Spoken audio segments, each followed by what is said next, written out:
Shabbat Shalom, brothers and sisters. This is what I look like without a gigantic beard.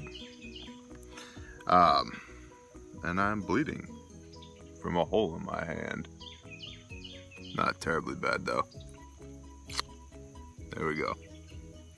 Handled. We're going to be in Genesis 18 and 19 today. Last week we talked about 16 and 17, but before we go any further, had a lot of good emails from people lately. I get way more emails about YouTube than I ever thought I would get in my entire life. However, Yah works in mysterious ways, so I get a lot of emails. And I've been getting a lot of emails about people coming to the way. And one of the questions that I keep getting over and over, and I may eventually do a standout video on this, a breakout video, but how do I feel convicted to keep the way? How do I keep the way? Okay. Well, the first thing is know that in the Old Testament, right, we have this portion called the Greatest Commandment, which is Deuteronomy 6:4, right? And that is the Shema. It's like the Holy of Holies for prayers. So we're going to go ahead and do that now. And that is Shema Yisrael Yahweh Eloheinu Yahweh Echad. So that means, hear, O Israel. Who's Israel? We are Israel. Okay? Not the city-state of Israel. We are Israel. We're the physical body of the church. God's chosen people. Hear, O Israel, Yahweh, God, is our God. That's what it means. Yahweh Eloheinu. Yahweh is our God. Yahweh is one, Echad. And that Echad, we've talked about a lot here. The importance of that, because that plays into the Old Testament prophecy of the Messiah, which is Yeshua. So we have the Shema, and then if you read Deuteronomy 6:4, you'll see past that, 6:5, 6:6, it talks about you will write this down and teach it diligently to your children, and you'll talk about it as you rise up in the morning, and you'll talk about it as you lay down in the evening, and you'll talk about it as you go about the way, and you will hang this on your gates and on your doorposts as a sign. And that was done in ancient times. They still even have it on the gates of the old city in Jerusalem now, the mezuzah. And the mezuzah is the Shema and the 10 Commandments. And if you read the Old Testament Judges, they literally had judges. And when the judge would render a verdict, a judgment, people would say, well, why did you do that? Bro, it's right there, hanging up on the gate. Thou shalt not do murder. You murdered. Done, right? So if you're new to the way, or you were convicted to keep the way, start with the Shema morning and evening, and I would encourage you to write it down. And see, the next thing past that, right, is the greatest commandment. You shall love the Lord your God with all your heart, with all your soul, with all your might, right? Which is what Yeshua tells the Pharisees when they try and jam them up. Pharisees and the Sadducees. And then he says, and then you shall love your neighbor as yourself, and on all this hangs the law and the Torah. The law is the Torah, right? On all this hangs all the law. Or on this hangs all the law. Now that doesn't negate the law, but it illustrates the point of love the Lord your God with everything you got, and be kind to people. Love your neighbor as yourself. And understand that kindness precipitates love. You can't have love without kindness, and you're not really loving people if you're not being kind to them first. So dwell on that. But the next thing that what I'm trying to say is, if you're convicted to walk in the way, to keep the commandments, start with eating a clean biblical diet. That means, and you can look this up in Leviticus, you can Google this. We live in the most technologically advanced time that we know of. you have answers at your fingertips, right? But you can look this up in Leviticus as to what you should eat, what you should not eat. But basically, fish that don't have scales, you don't eat. So that's going to be like catfish, shellfish, stuff like that. I know.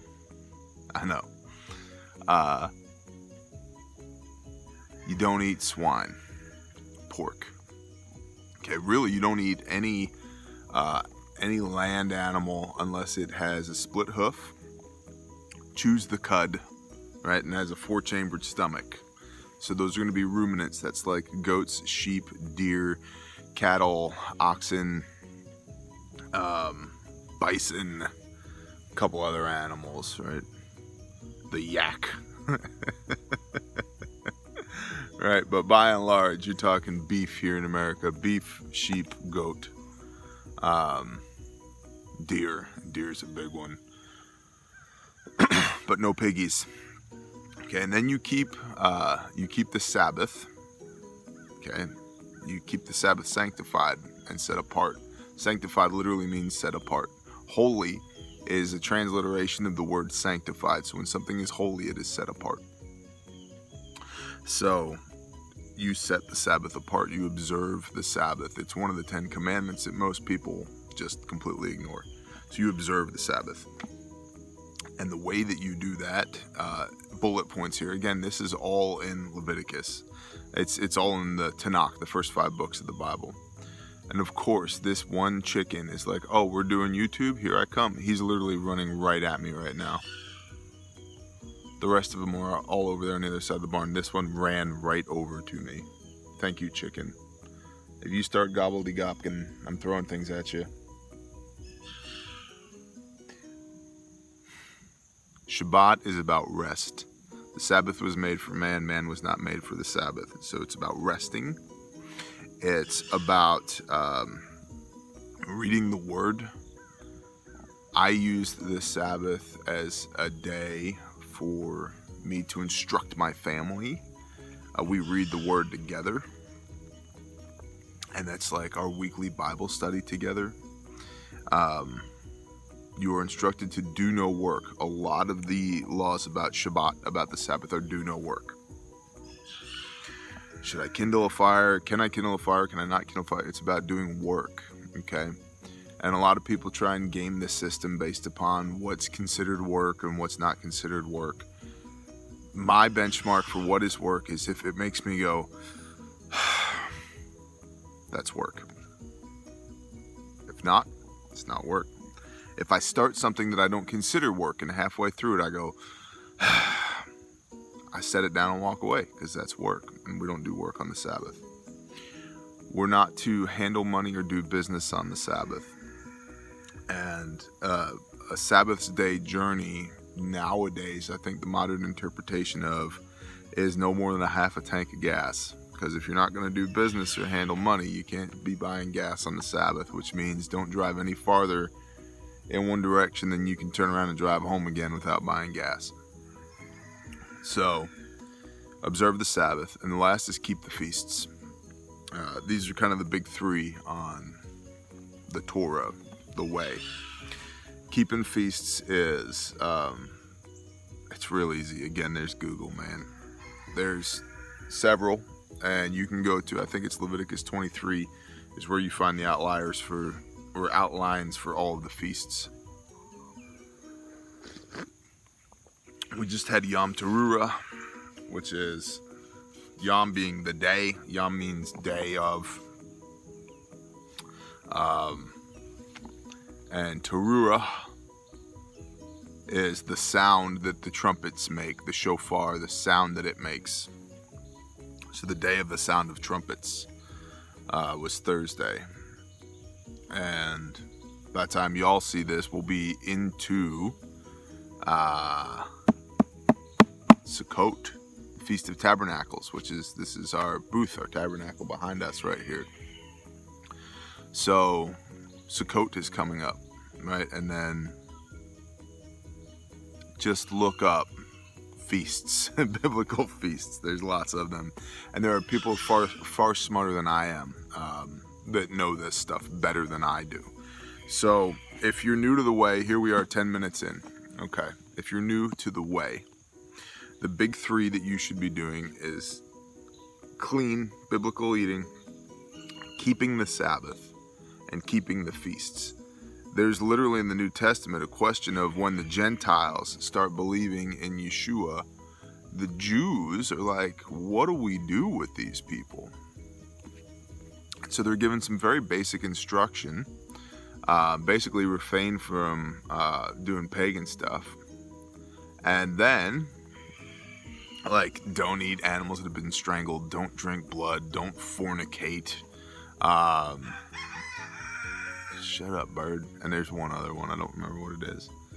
But they're all pagan worship, right? And then they say, and you'll get the rest on Shabbat when you read the Torah or have the Torah read to you.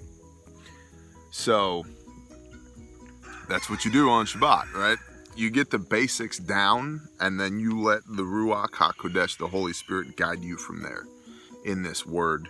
And then you also reach out to people who are smarter than you at this and ask for their direction, and they will guide you. Just as I have been guided by other people will guide you. So don't be afraid to ask questions, because you're asking questions about how to properly serve the Most High. There's no better questions than that. All right, good.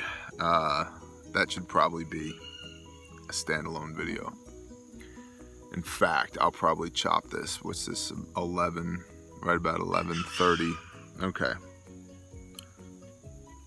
I'll leave this in, but I'm also gonna cut it out, if that makes sense. All right. So we are in Genesis 18.